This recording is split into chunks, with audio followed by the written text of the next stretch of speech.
Assalamualaikum warahmatullahi wabarakatuh. Di antara seluruh ciptaan Allah semesta jagat raya dan seluruh makhluk Allah, Pak Kiai, makhluk itu apa? Kullu masyiwallah. Makhluk punya nama 8: muhdas, jirim, arad, mungkinat, kainat. Semua sama namanya Jadi hanya beda bahasa saja. Belum saya mulai kalau kan niki Jawa ini nganggo Jawa Timuran apa Jawa Serang. Wih, pada waras tak kabeh. Waduh. Masya Allah. Kulonipun tadi dipanggil dari Tasik. Saya ini bukan orang Tasik.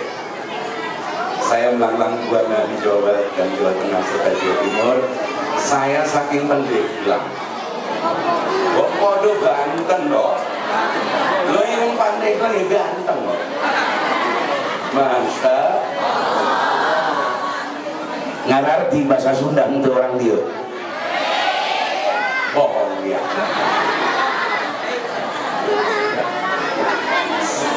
Wis, menang gak ya? Canom, coba anak-anak kecil mana? Tangannya kepalkan dulu, ikut panji, tangannya begini. Tangannya begini, yang kanan yang kanan. Ayo tangannya begini, ikut panji, lihat. Subhanallah, walhamdulillah, wala ilaha illallah, Allahu Akbar. Hidup Islam, hidup Sule.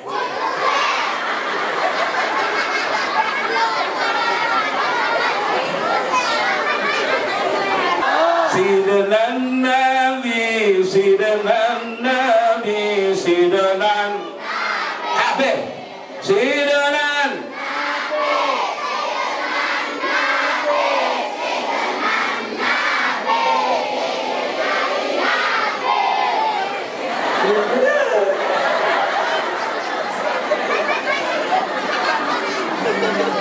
kayak orang dereng mangan sih. Selawat itu boleh pakai langgam Jawa, pakai langgam Sunda, pakai langgam Aceh, pakai langgam apapun, baca selawat itu dibolehkan. Tapi jangan coba-coba baca Al-Quran melebihi batas yang diadakan oleh ijma ulama. Baca Quran gak boleh langgam Jawa, baca Quran gak boleh langgam Sunda, baca Quran gak main-main. Karena Al-Quran adalah kalam yang teragung dari yang maha agung, Allah subhanahu. 10 menit lagi. Loh, saya yang ngomong sampai lupa. Loh, saya lupa. Matur suwun agung kanggo Pak Mas Kayat, bos kita. Ya, karena yang ngundang dia kan Mas Kayat, Mas Ustadz Satibi, sahabat saya di Rajab waktu saya bikin selamatan di Rimpak Yunus. Matur suwun juga nyuwun doane Pak Yai Hamami, Pak Kaji, kabeh para yai, para alim, para ulama, para kiai. Saya mohon maaf kalau nanti ceramahnya cuma singkat. Insya Allah nggak lebih dari 30 menit, nggak terlalu malam. Loh, emang sampai ikut tabungan berapa? Ngomongnya kenceng-kenceng, tabungan 10.000. Masa Allah sholli wa sallim daiman. Yang kencang sholli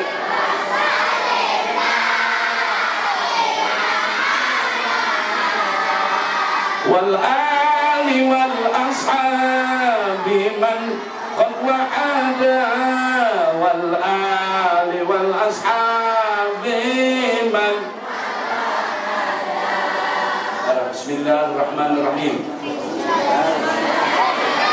Yang kencang Bismillahirrahmanirrahim. Woi, ikut woi. Ngaji itu aja merengut baik. Ngaji itu mesti riang gembira, senang, bahagia, Meskipun Bang Emok mencarimu. Lo ini mau ngaji apa mau jadi intel? Lo kok ngaji pasang mukanya serem?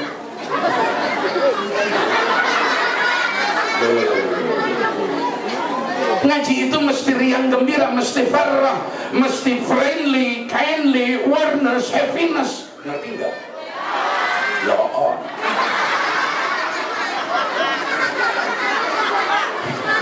Masa aku ini senang kalau lihat anak-anak kecil, karena anak-anak kecil masih didampingi oleh para malaikat. Kalau kita sudah campur setan, campur iblis. Insya barang. Yang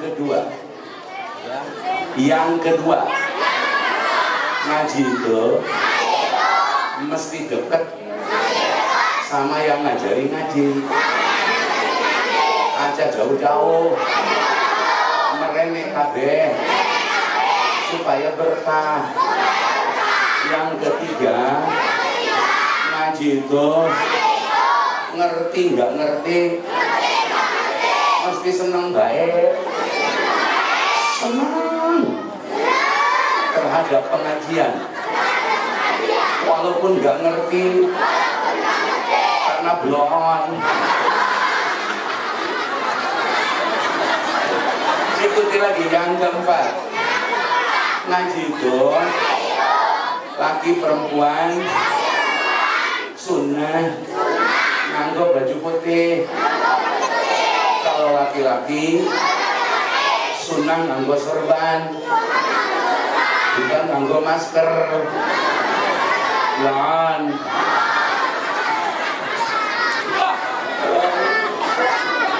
lo sampean masker saja dipercaya dengan baik. Sampean pakai masker bagus, tapi lebih bagus kalau sholat ngaji bukan pakai masker, pakai sorban. Betul? Sunnah hukumnya, betul apa betul? Susah mazhabnya mazhab WHO. Tahu WHO? Yang ngurus penyakit di dunia ini WHO. WHO itu penuh dusta karena punya Yahudi, Amerika dan RRC. Betul apa betul? Sudah jawab saja betul, nggak tahu sampai. Apa singkatan WHO apa? World Health Organization atau disingkat WHO, Wahajomon.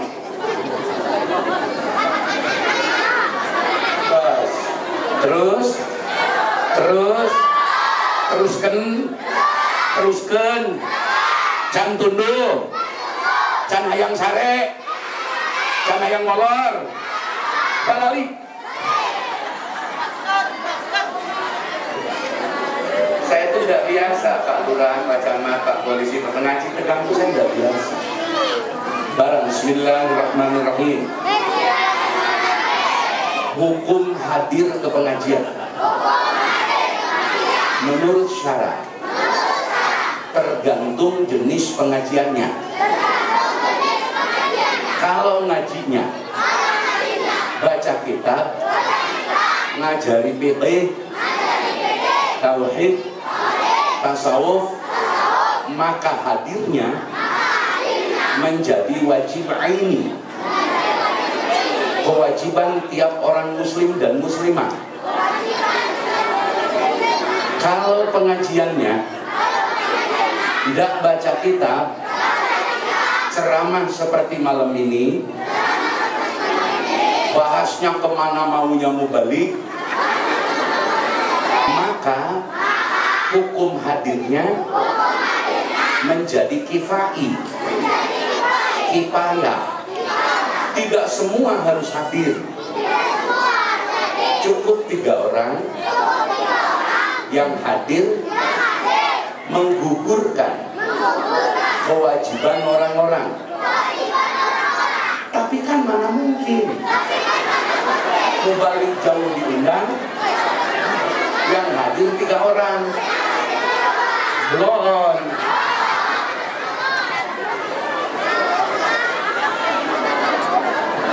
Bapak-bapak sekalian, saya ingin menyatakan dengan pernyataan diksi saya tadi bahwa hari ini emas tertukar loyang, loyangnya ditukar dengan emas. Yang utama disepelekan, yang sepele diutamakan. Orang kalau hadir pengajian tabligh akbar, apalagi ustadznya ada di TV, rame yang hadir, betul? Wih, ustadznya ganteng tenan. Mohon maaf ya, bahasa Jawa saya bahasa Jombang karena selama di Jawa Timur. Ini saya. Kalau mubaliknya terkenal ada di YouTube, ada di Pacepok.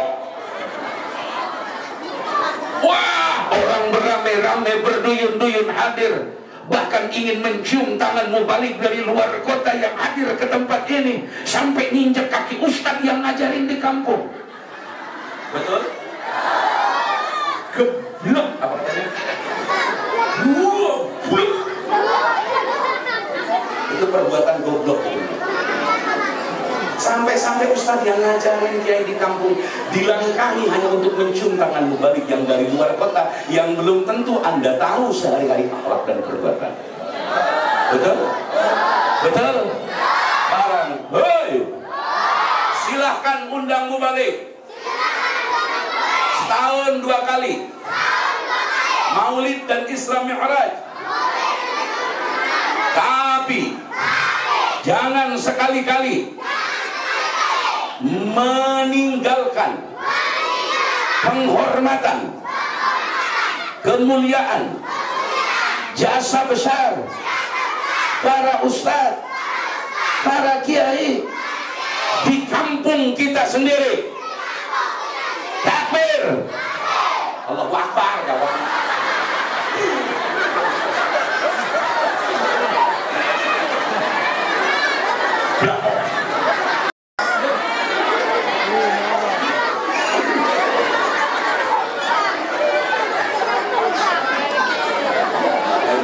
Pakai tongkat ini, tongkat saya dipinjemi dari Kesultanan Banten. Ini bukan punya saya minjem aja. Suatu waktu diambil oleh Kesultanan, kalau besok lusa ada pameran pasti diambil. Jadi saya minjem aja. Kenapa pakai tongkat kiai apa jalannya sudah pincang? Bukan, karena memang sunnah Rasul. Kalau ada yang nyerang kan enggak. Insya para ngaji rotinan. Ngaji rutin itu lebih utama pahalanya kelipatan 1000 ketimbang tabligh akbar. Tabligh akbar satu pengajian rutin 1000, tapi jarang datang ke ngaji rutin karena blow on.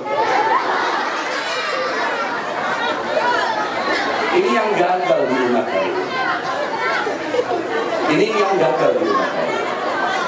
Jangan bapak-bapak kira saya senang dengan 1000-2000 orang jamaah. Kami di Jawa Barat sudah biasa, di Banten saya sudah biasa, di Pandeglang kampung halaman sudah biasa, puluhan ribu, ratusan ribu, bahkan ke Aceh, ke Sumatera, ke Bengkalis, Buton, Riau, sampai saya ceramah seminggu lebih di Singapura. Apa saya bahagia karena yang hadir banyak? Enggak toh. Saya masih bahagia yang hadir 3 orang, tapi pengajian rutin penuh seperti malam ini. Amin.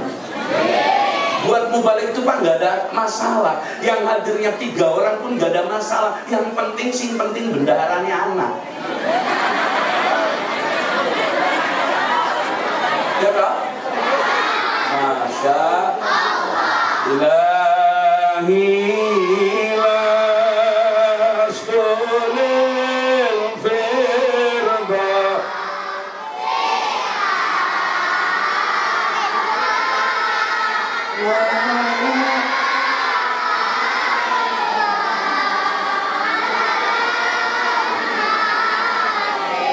Semuanya.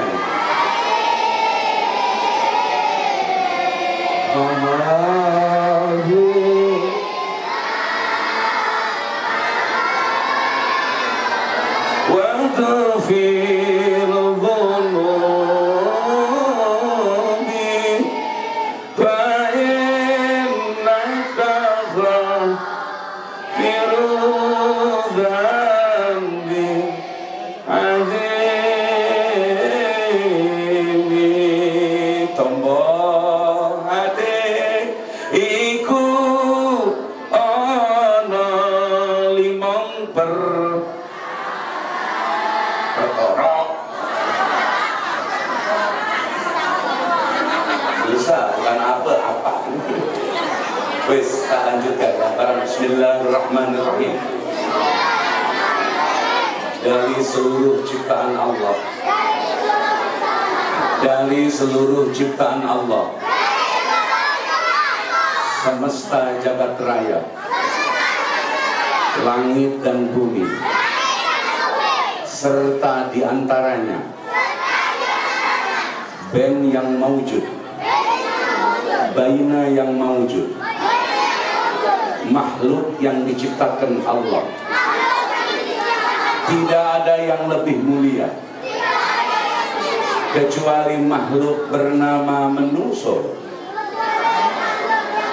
Manusia adalah makhluk yang termulia yang diciptakan Allah. Laqad khalaqnal insana fi ahsani taqwim.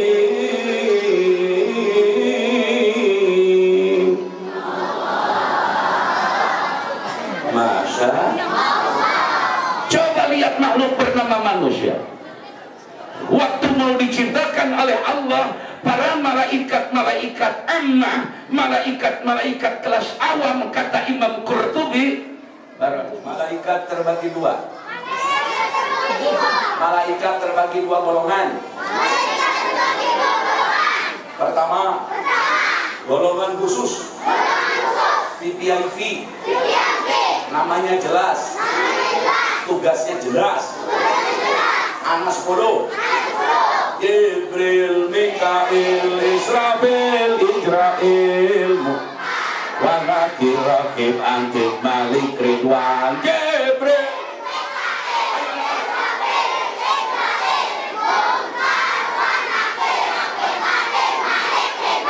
Allahu Akbar. Mudah-mudahan ada yang jadi ulama di sini. Mudah-mudahan ada yang penghafal Al-Quran Ahlus Sunnah wal Jamaah. Mudah-mudahan ada yang hafal kitab Fatal Bin suatu amin ya rabbal. Insya nggak cukup amin, pesantren kan. Mudah-mudahan anak kesoya amin.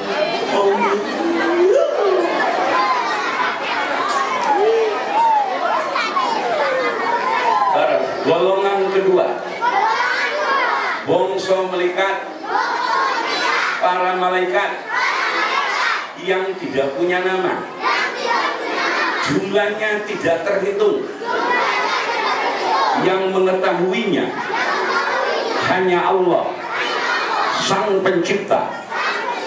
Waktu Nabi Adam diciptakan, malaikat kelas 2 ini yang bertanya kepada Allah, Jibril, Mikail, Israfil, Azrail,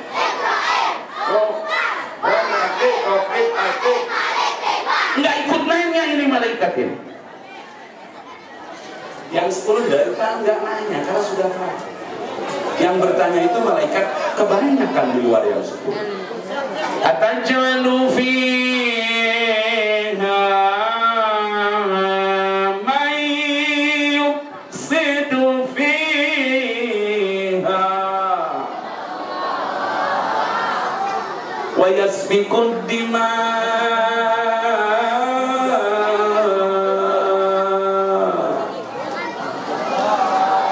Ibu ngaji kok bapak gigit?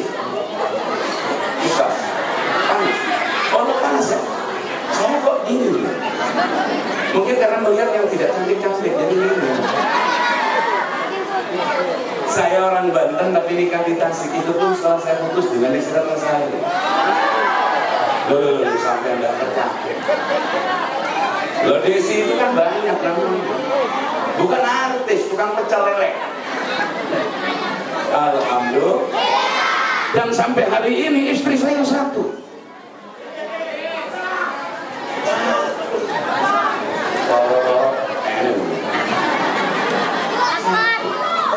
Cukup satu. Only one wife in my heart. She's my beloved. No other. Tidak ada perempuan lain yang menembus jantung dan kalbu. kecuali dia sang cinta dan belahan jiwa. Bomba. Masa laqad khalaqnal insana fi ahsani taqwim.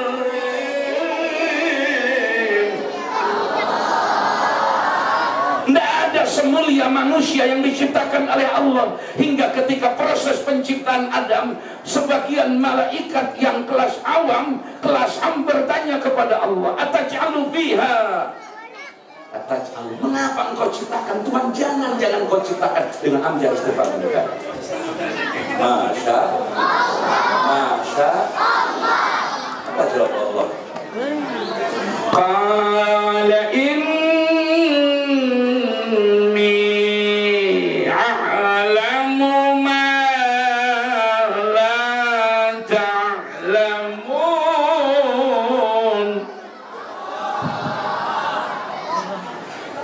Goreng sampai terus. Ngenak kepenak tidak, kepenak kok ngenak pantesan dicintai. Kalau dia baca Quran, Allah itu karena apa? Karena enak. Kok denger dangdut yang enak gak mau? Makanya bukan karena kepenak kok, tapi karena kalamnya, dauhannya, firmannya Gusti dalam Al-Qur'an. Bismillahirrahmanirrahim. Manusia diciptakan Allah sebagai makhluk yang termulia. Namun sayang seribu sayang, kemuliaan itu dirusak oleh dirinya sendiri dengan menghinakan dirinya,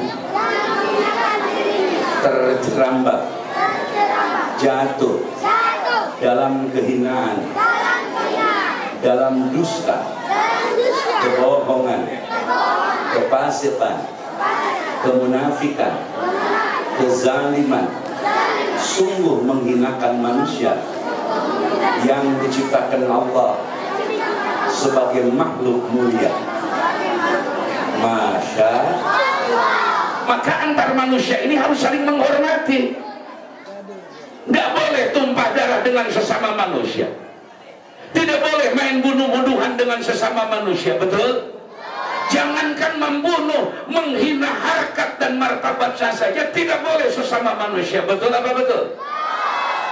Masya Allah. Sayang seribu sayang, manusia yang mulia ini malah menghinakan dirinya hingga dia kemudian dikatakan oleh Allah. Allah menyebut Abu Lahab karena kehinaan yang dibuat oleh perilaku Abu Lahab. Allah menyebut Abu Jahal karena kehinaan yang dilakukan oleh Abu Jahal. Allah mempermalukan Fir'aun, mempertontonkan Fir'aun sampai hari kiamat karena kezaliman Fir'aun. Betul? Sebaliknya Allah memuliakan para nabi, para anbiya, para rasul, para kekasih-kekasih Allah, para aulia-aulia Allah karena dirinya mampu menjaga kemuliaan itu. Alhamdulillah. Syekh An-Nawawi Syekh Muhammad Nawawi bin Umar At-Tanara Al-Bantani pulang dari Syekh Arifin Sidoarjo, kemudian beliau sampai di alas roban, tidur ternyata di kepala ular dan sholat di kepala ular. Kalau ular saja menjaga Syekh Muhammad Nawawi, bagaimana makhluk-makhluk yang lain? Subhanallah. Nanti saya Nawawi mampir di Purwakarta hanya 3 bulan di Syekh Yusuf Sambilan. Dia bertemu di sana dengan Mbah Tubagus Ahmad, bintu Tubagus Ahmad Sayyidah Sempur Kleret Purwakarta.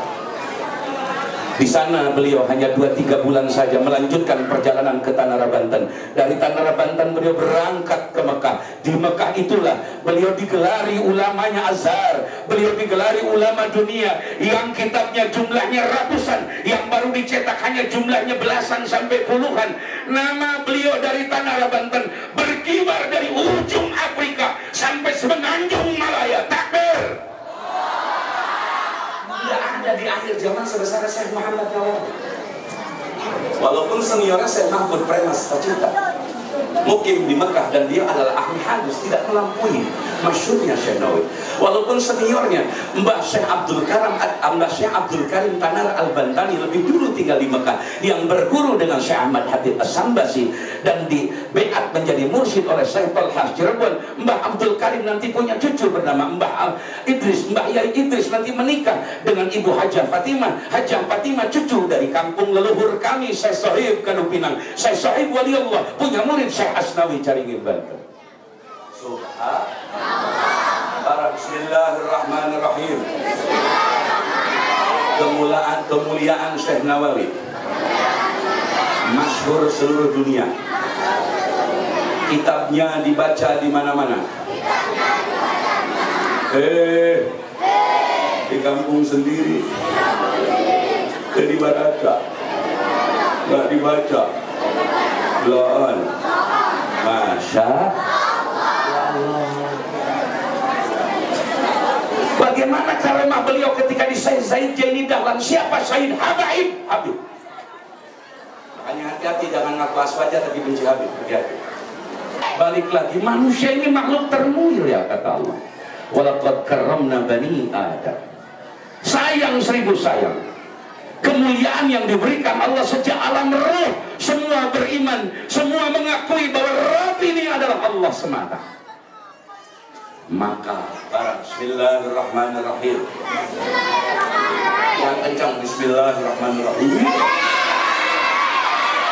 Ada 3 lingkungan yang mempengaruhi akhlak, moral, akidah anak-anak kita. Yang pertama, di rumah dewean, di rumahmu. 2, di kampungmu. 3, di tempat sekolahmu. Sangat berpengaruh kepada akhlak, budi pekerti anak-anak kita. Nauzubillah min. Coba perhatikan lingkungan rumahmu. Coba perhatikan lingkungan kampung tempat anak kita bergaul. Coba perhatikan di mana anak kita disekolahkan dan dididik. Masya Allah. Hampir semua mengkhawatirkan. Betul apa betul? Betul apa betul? Jangan main-main, Bu. Ibu berantem bertengkar dengan suami berpengaruh kalau didengar oleh anak. Makanya kalau berantem itu aja didengar anak kita. Kalau mau berantem sampean di kamar mandi kunci berdua, buka baju sampean. Ini kalau sudah berantem piring dilempar, gelas dilempar depan anak kita sendiri. Ini berpengaruh secara psikologi terhadap kejiwaan anak. Dia merekam dengan kuwatul khayalinya, kemudian direkam disimpan dalam kuwatul hafizahnya, kemudian mendorong kepada kuwatul muharriknya, sehingga nanti termemori di dalam akal yang ada di dalam kalbunya. Nauzubillah min. Bismillahirrahmanirrahim. Jika engkau mampu, berpuasalah dengan niat sunat pada tiap-tiap kelahiran anakmu. Kalau anak lelaki, oleh ibunya. Kalau anak perempuan, oleh bapaknya. Setidak-tidaknya 3 kali lahiran anak kita. Suka tidak? Orang.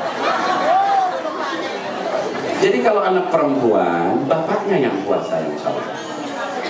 Nanti pas maghrib ini kaifiat. Niatnya sunat saja. Pas maghrib, Allahu Akbar, Allahu Akbar. Ambil air putih di gelas, anak yang tadi bapaknya saum, yang hari wedalnya lahirnya misalkan hari Kamis atau hari apapun, di dekatnya ketika dia iftar buka maghrib minum air putih, jangan dihabiskan, sisakan separohnya, minta sama Allah, ya Allah aku bertawassul dengan saum sunat ini agar anakku dijadikan anak mulia. Apalagi kalau air matanya jatuh ke dalam air tersebut, kemudian saat itu juga minumkan kepada anak, insya Allah langit bergetar karena doa seorang ayah. Kalau anak laki-laki maka oleh ibunya, air mata ibunya menetes ke air diminum oleh anaknya, maka sesungguhnya mustajabah doa seorang ibu, insya Allah. Jadi mendidik anak ini tidak cukup hanya dengan kata-kata. Gimana? Lah ini sampai yang bulan puasa cerewetnya tambah galak. Puasa dari Joko, saya belum tertutup. Yang diomongin panganan terus-terusan. Dari mulai kolak sampai es sirup, dari ABC sampai marjan. Masya Allah. Coba lihat puasanya, saumnya Sayyidatuna Maryam binti Imran di Baitul Maqdis. Inni nazartu lirrahmani sawma falan ukallima yawma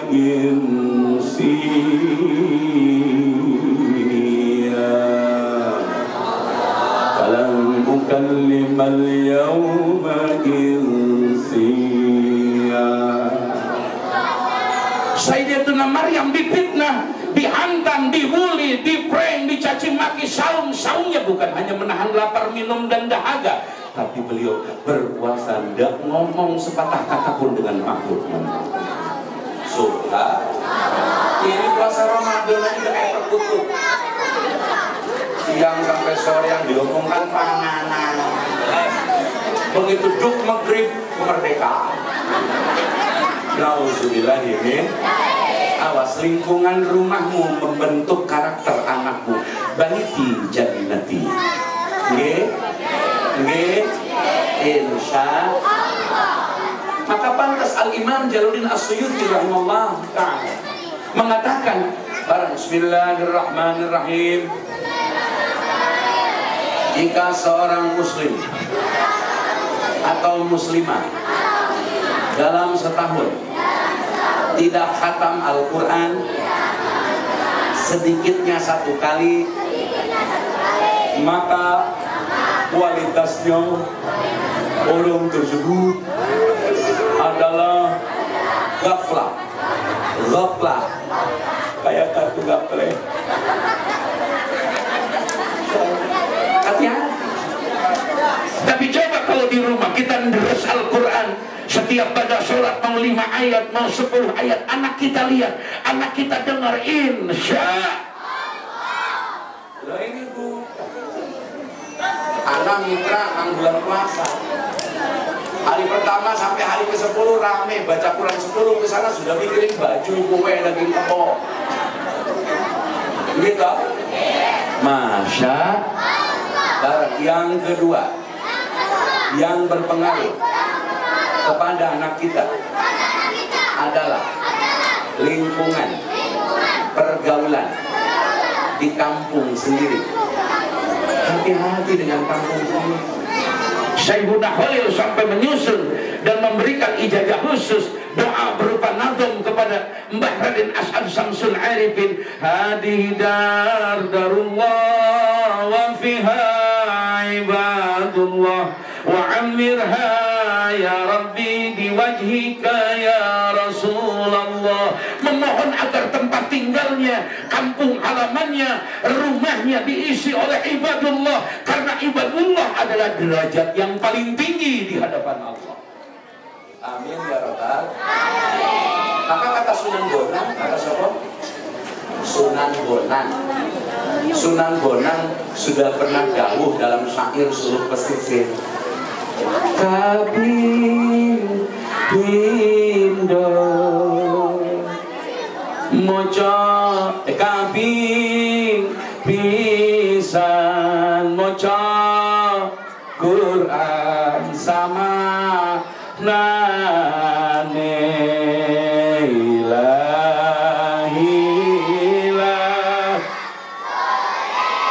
yang kencang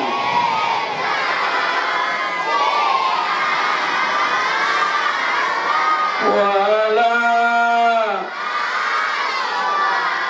ala naril jahimi. Ayo anak-anak bahas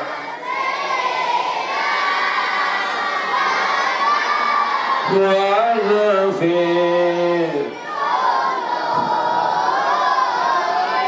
fa'innaka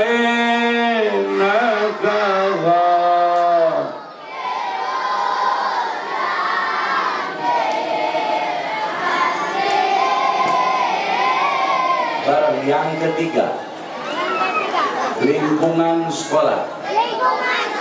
Hati-hati memilih sekolah.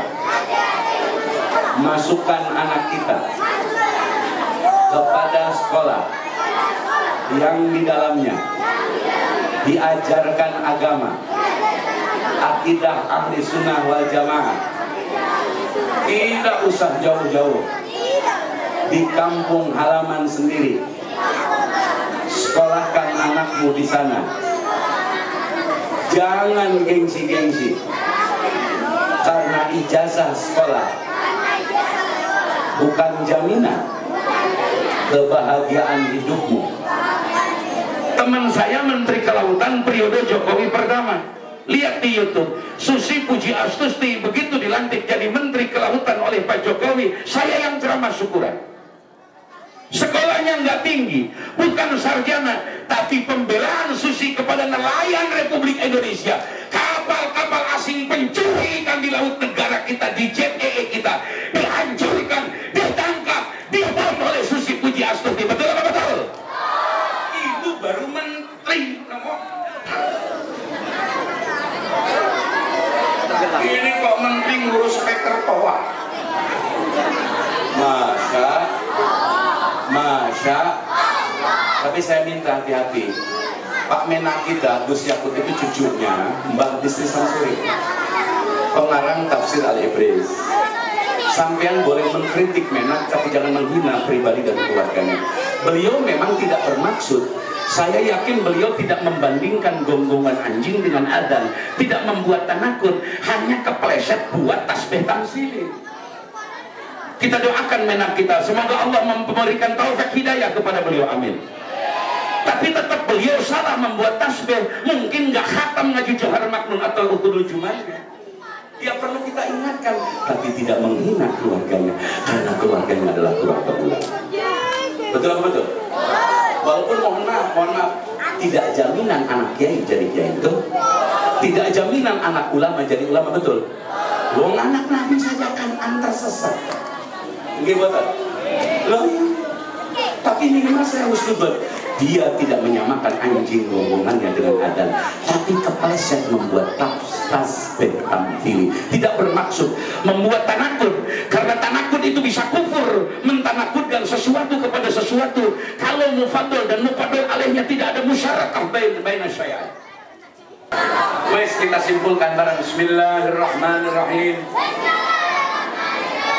Seluruh manusia, pangkat yang tertinggi, derajat paling tinggi di hadapan Allah adalah ibadullah, diakui kehambaan oleh Allah. Waktu Nabi di Isra Mi'rajkan, di ayatnya bi'abdihi, bukan bi rasulihi, bukan bi nabiyyihi. Hikmahnya pertama di Isra Mi'rajkan Nabi ruh dan jasadnya. Yang kedua, bahwa pangkat tertinggi di hadapan Allah, diakui sebagai hamba oleh Allah. supaya diakui hamba Allah. Pertama, gunakan malam dengan baik, gunakan siang dengan tepat guna. Barang Isra Mi'raj terjadi malam hari, bukan siang hari. Karena siang mah buat ke pasar, sawah, pabrik, kerja, olahraga, masak, dan lain-lain. Malam waktunya istirahat, kemudian bangun tengah malam, sepertiga malam, atau 2/3 malam. Ini mah malam-malam tiktokan. Masya Allah. Ayo siang kerja keras, cari nafkah yang banyak. Umat Islam jangan main-main, cari dunia yang banyak. Yang penting halal, cari dunia. Kerjakan usaha apa saja untuk membiayai anak cucu kita sebagai bekal ibadah. Amin ya rabbal. Tapi kalau malam, woi, kecuali nelayan, memang malam ke laut. Yang di rumah mah, kalau malam molor, bangun tengah malam, sepertiganya atau 2/3 malam, jangan cuma kencing, bangun, sholat sunat, meski hanya 2 rakaat, lumayan, kelas amatir. Masya. Perhatikan hikmah Isra Mi'raj. Kalau orang pengen naik derajatnya gunakan apa? Minimal baca selawat, baca Quran, minimal 10-20 menit. Gunakan untuk takarrub kepada Allah di malam hari. Amin ya rabbal. Kalau orang sudah banyak menggunakan malamnya, apalagi 2/3 malam dipakai bertakarrub kepada Allah, orang yang seperti ini akan dipertemukan, diperlihatkan dengan sebagian tanda-tanda keagungan Allah. Linuriyahu min ayatina. Amin ya rabbal. Amin ya rabbal. Bismillahirrahmanirrahim. Paling sedikit sebelum molor, sebelum tidur, baca sholawat 150 kali. Yang mana saja. Kalau tidak mampu, 3 kali baca tasbih, 200 kali, paling tidak 33 kali. Subhanallah, subhanallah wa bihamdihi, subhanallahil azim, subhanallah, subhanallah, subhanallah, subhanallah. Baca sebelum tidur, insya Allah. Amin ya rabbal. Atau baca selawat sebelum tidur 10 kali, 11 kali. Kata Mbah Sanja di kampung kami, Abu Ya Sanja Riyadul Alfiyah, minimal Ibrahimiyat 150 kali. Insya Allah cepat ke Mekah umrah haji, dagangannya, usahanya diberi berkah. Itu kata Mbah Sanja. Mbah Sanja mengambil sanad dari Abu Ya Mukri bin Suqiyat Tarabul. Abu Ya Mukri belajar langsung kepada Syekh Abdul Karim Tanaraban. Inna Allaha wa malaikatahu yusalluna 'alan ya ayyuhal sallu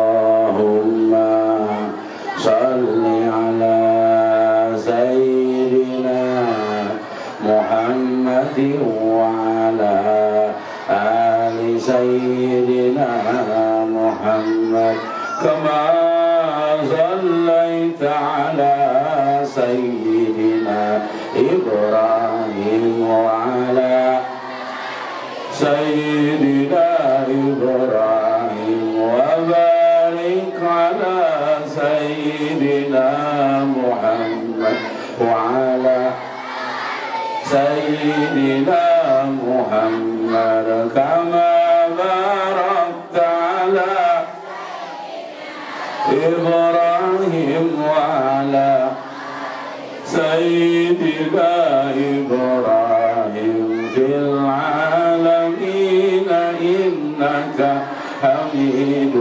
مجيد اللهم صل على سيدنا محمد وعلى سيدنا محمد كما صليت على سيدنا إبراهيم وعلى آل سيدنا إبراهيم وبارك على سيدنا محمد وعلى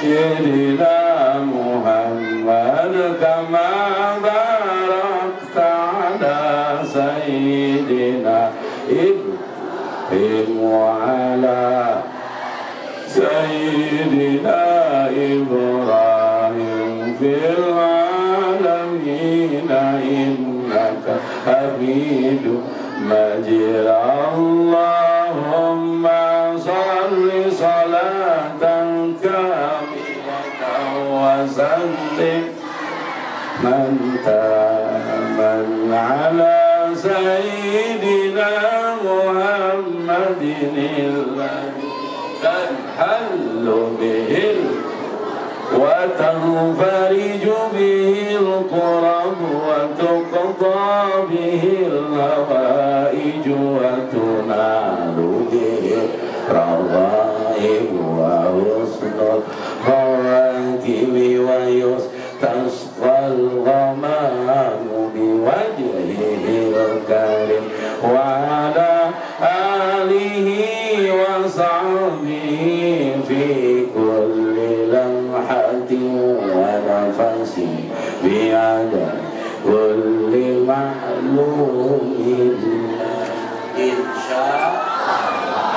Di dalam syarah Dalail Khairat, wiridan yang paling selamat di akhir zaman, banyakkan baca sholat insya barang. Bismillahirrahmanirrahim.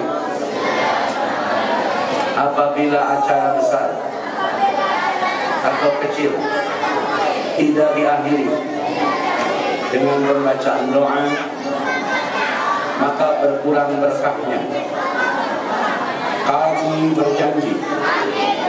Kami berjanji tidak akan pulang dulu sebelum doa selesai. Assalamualaikum warahmatullahi wabarakatuh.